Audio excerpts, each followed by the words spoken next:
Hello friends, welcome to Sunitha kitchens. ఈరోజు మన ఛానల్లో ఎంతో రుచిగా ఉండే కొబ్బరి కారాన్ని ఏ విధంగా తయారు చేసుకోవాలో చూపిస్తానండి. ఈ కారం వచ్చేసి రెగ్యులర్గా చేసుకునే కారంలా కాకుండా కొంచెం డిఫరెంట్గా చూపిస్తున్నాను. చాలా టేస్టీగా ఉంటుందండి. ఇంట్లో కూరలు ఏమీ లేనప్పుడు ఈ కొబ్బరి కారాన్ని కాస్త అన్నంలో వేసుకొని తింటే చాలా టేస్టీగా ఉంటుంది. ఇప్పుడైతే తయారీ విధానాన్ని చూసేద్దాము. ముందుగా ఈ కొబ్బరి కారం కోసం నేను 2 ఎండు కొబ్బరి చిప్పలు తీసుకున్నాను. వీటిని ఇప్పుడు మనం పొడవుగా తురుముకోవాలండి. మరి రవ్వలాగా కాకుండా కొంచెం పొడవుగా వచ్చే విధంగా తురిమి పెట్టుకోండి. ఈ కొబ్బరి తురుము సుమారుగా 1 కప్పు దాకా వచ్చిందండి. అంటే సుమారుగా ఒక 150 గ్రామ్స్ వరకు వచ్చింది. దీనికి ఒక 2 వెల్లుల్లిపాయలు అయితే సరిపోతాయి. పెద్దదైతే ఒకటే సరిపోతుంది, చిన్నవైతే 2 తీసుకోండి. ఇప్పుడు ఒక చిన్న రోల్ తీసుకొని ఇందులోకి ఈ కొబ్బరి తురుమును సుమారుగా సగం వరకు వేసుకోండి. ఎందుకంటే చిన్న రోలు కదా, మొత్తం పట్టదండి. ఒకవేళ మీ దగ్గర పెద్ద రోలు కనుక ఉన్నట్లయితే మొత్తం ఒకేసారి మనం దంచుకోవచ్చు. సగం వేసిన తర్వాత ఇందులోకి వెల్లుల్లి రెబ్బలు కూడా వలిచిపెట్టుకునేవి సగం వేసుకోవాలి. అలాగే 1 టేబుల్ స్పూన్ దాకా కారం, రుచికి సరిపడా ఉప్పు వేసుకొని బాగా దంచుకుందాము. మరీ మెత్తని పౌడర్లా కాకుండా కచ్చాపచ్చాగా దంచుకోవాలండి. ఈ వెల్లుల్లి రెబ్బలు, ఉప్పు, కారం అంతా కూడా ఈ కొబ్బరికి పట్టే విధంగా దంచుకోవాలి. ఒక 2-3 నిమిషాల్లో అయిపోతుందన్నమాట.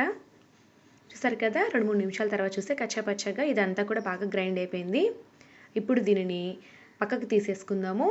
ఈ విధంగానే ఉండాలండి, మరి మెత్తగా దంచుకోవద్దు, టేస్టీగా ఉండదన్నమాట అన్నంలోకి. కాబట్టి దీన్ని పక్కకు తీసేసుకొని మిగతా కొబ్బరి తురుము కూడా ఇదే పద్ధతిలో దంచుకోవాలి.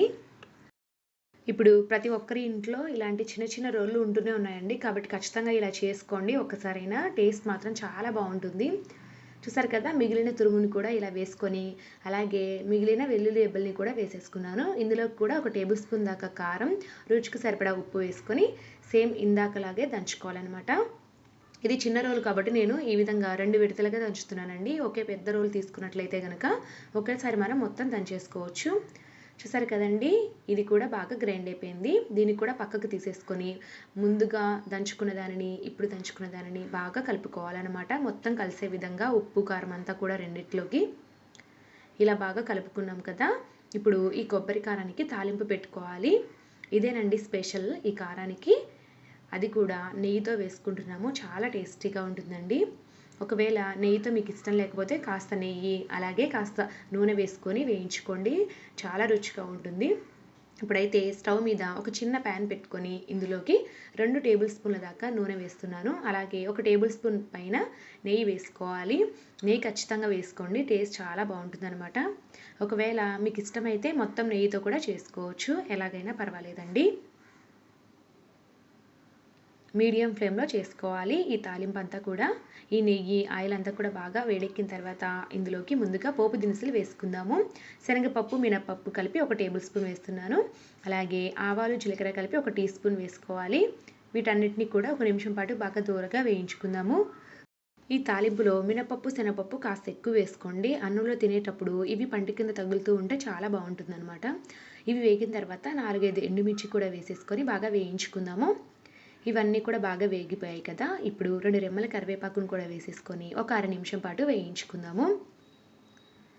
ఇక్కడే మీకు ఇష్టమైతే ఒక చిటికెడు ఇంగువ కూడా వేసుకోండి. ఇంగువ వల్ల ఫ్లేవర్ చాలా బాగుంటుందండి. ఇష్టమైన వాళ్ళు వేసుకోండి, ఇష్టం లేని వాళ్ళు అవాయిడ్ చేయవచ్చు. చూసారు కదా, పోపు అంతా కూడా బాగా వేగిపోయింది. ఇప్పుడు ఇందులోకి ముందుగానే మనం దంచి పెట్టుకున్నటువంటి కొబ్బరి కారాన్ని వేసేసుకొని బాగా కలుపుకుందాము. ఈ పోపు అంతా కూడా కొబ్బరి కారానికి పట్టే విధంగా 1-2 నిమిషాల పాటు బాగా కలుపుకొని వెంటనే స్టవ్ ఆఫ్ చేసేసుకోవాలి. ఎక్కువసేపు వేగనివ్వకూడదండి, అడుగు మాడిపోయే అవకాశం ఉందన్నమాట.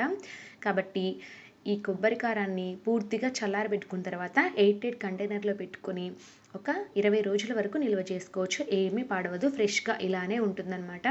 ఒకసారి అయితే ఖచ్చితంగా ట్రై చేయండి. ఈ కారాన్ని మనం వేపుడు కూరలు చేసుకున్నప్పుడు పైన వేసుకోవడానికి చాలా బాగుంటుంది. అలాగే ఇడ్లీ, దోశ, వడ, బోండా లాంటి టిఫిన్స్లో కూడా చాలా బాగుంటుందండి. అన్నంలోకి అయితే సూపర్గా ఉంటుంది.